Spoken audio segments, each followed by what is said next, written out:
We tend, when we're reading the Bible and we're telling the story of this week, we tend to remember the men Peter, James, John, Andrew, and we're telling the stories of our faith, Paul and Timothy, right? But Jesus pays particular attention to what the women are doing. Earlier, between the point of the Palm Sunday reading and today's reading, Jesus was in the temple. And while there, he noticed that people who were making their offerings, and one of them was this woman who put in 2 pennies. I mean, 2 pennies, it won't even buy you a stick of gum anymore, right? But Jesus wants us to remember this woman. This poor widow, he says, has put in more than all of the rest contributing to the treasury, for they've contributed out of their abundance. But she, out of her poverty, put in everything she had, all she had to live on. She gave all that she could. Today, another woman enters the scene. And we know only one thing about this woman. She's rich. I mean, at least she's rich enough to be able to buy a bottle of perfume that costs more than I make in a year. I don't know exactly what level of rich that is, but I imagine it has to be somewhere close to Oprah Winfrey rich, right? I mean, if not that, at least Rihanna style rich. And what is this rich woman doing in a small town like Bethany? Had Jesus healed her? Maybe she was the mother of the child that Jesus raised from the dead. Or she's the woman that Jesus saved from being stoned. We really don't know. But something must have happened, right? For her to show Jesus such love and honor and gratitude. How would you thank someone who either saved your life or saved one of the joys of your life? But no one cares about that. No siree. What matters is money. If it's Simon the leper and his family complaining, because remember, they're the ones hosting the party, I think they have good reason to complain about this waste of money going on right here. Because remember, leprosy is bad. It's like today's cancer. And even if Jesus had healed Simon the leper at some point, because it would be odd for people to go and eat in the house of someone who still has active leprosy. But still, even if that happened, having leprosy has the same financial effects that having cancer has today. This family probably has medical bills from here to the moon, and this jar of perfume could have paid them all off. Why are you wasting it, woman? And if it's the disciples complaining, well, on the one hand, maybe they're being selfish. I mean, after all, they are living day to day on the kindness of strangers. They are broke. They are the poor that the people in this room are talking about here, who really could have benefited from the proceeds. Come on, Jesus, this would have fed us and the disciples, the whole crew of us, for the next 5 years. Why are you letting this be wasted? Or on the other hand, maybe the disciples for the first time ever have actually been paying attention to what Jesus said. Because after all, it was just a week or two ago that Jesus met the rich man on the road and told him, "You lack one thing. Go and sell what you own and give the money to the poor, and then you will have treasure in heaven. Then come and follow me." I mean, the disciples are probably just asking Jesus to be consistent. You told the rich man to sell everything. Tell this woman to sell everything and give the money to the poor. That's what you taught us, right? Or it could have been the religious leaders complaining, at which point Jesus probably would have given them a much greater scolding than he gave the people in this room, because they always seem to have false priorities. But I doubt those guys are here. They're busy either preparing for the Passover or plotting how to kill Jesus. Still, the people complaining could be those type of people who just complain to complain. You know them, right? You know how they work. But whoever it is who's complaining, I don't think it even matters, because I got to admit, they have a point. I mean, the value of this jar could have fed at least 500 people for a whole month. think of all those mouths and bellies. I'm with the complainers in this one. What gives, Jesus? Why do you let this woman be so wasteful? But Jesus says, leave her alone. What she has done is good. As one commentator put it that I was reading, helping the poor, that is a constant requirement of the moral life, right?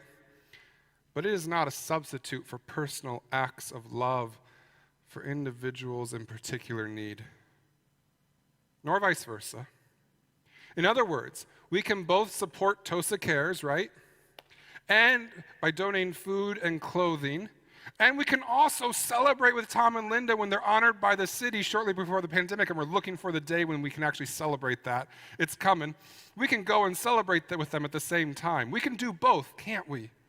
We can shout Hosanna when friend of the congregation, Alan Collins, gets to announce this past week that he is now cancer-free. Come on, that's a Hosanna thing right there. Hosanna, he is cancer-free, right? And at the same time, we can mourn the death of everyone who died in the 17 mass shootings that have happened in this country since March 15th.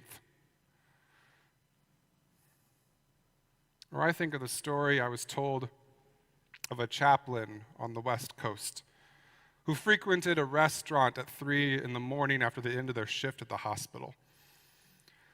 This was also the time that many of the local prostitutes finished their evenings, and they would gather at this restaurant as well. Now, despite impressions to the contrary, most prostitutes are destitute. And this chaplain, of course, they supported the local food pantries, right? And such things. But this restaurant, these people weren't random strangers to give a little handout to. They were conversation partners and eventually friends. And so when this chaplain learned that one of the prostitutes who'd been having a particularly hard time recently was having a birthday, the chaplain went out the night before and bought a cake, party hats and balloons, and the whole birthday party gamut of supplies, and decorated that restaurant at 3 in the morning to celebrate. Sure, the money could have gone to buying nutritious food instead of empty calorie cake and paper products that are going to go in the trash. But this chaplain wanted these women to be able to celebrate with each other. What was done was a good thing, even if it wasn't the way others think that we should help those who are poor. And like that chaplain, Jesus says of this woman, she did what she could.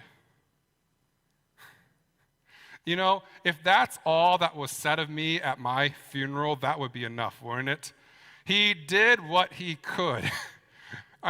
That's the serenity prayer fulfilled right there, yeah? He did what he could. That'd be a miracle just getting to that point. If everyone in the world, if it was said of all people, they did what they could. That would be a miracle in itself. But the real miracle here isn't that she did what she could, nor that Jesus validated this use of wealth in an unusual, beautiful way that not everyone else thought was right. The miracle is that Jesus took her offering, her love, her gratitude, her praise, and turned it into something more than even she meant it to be. She has anointed my body beforehand for its burial, Jesus says.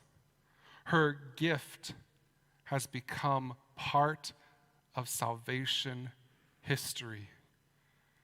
And truly, I'm telling you, wherever the good news is proclaimed throughout the world, what she has done is going to be told in remembrance of her.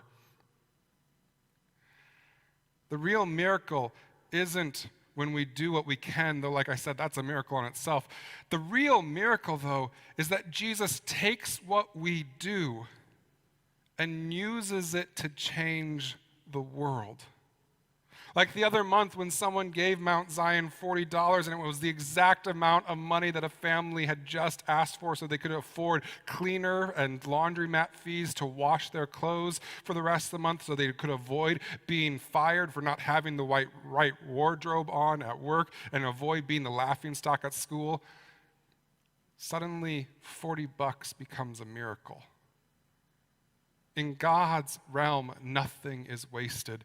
Whether it's 2 pennies in the offering plate, $40 to help someone in need, or perfume more valuable than my net worth, the things we give in God's hand become the tools of salvation.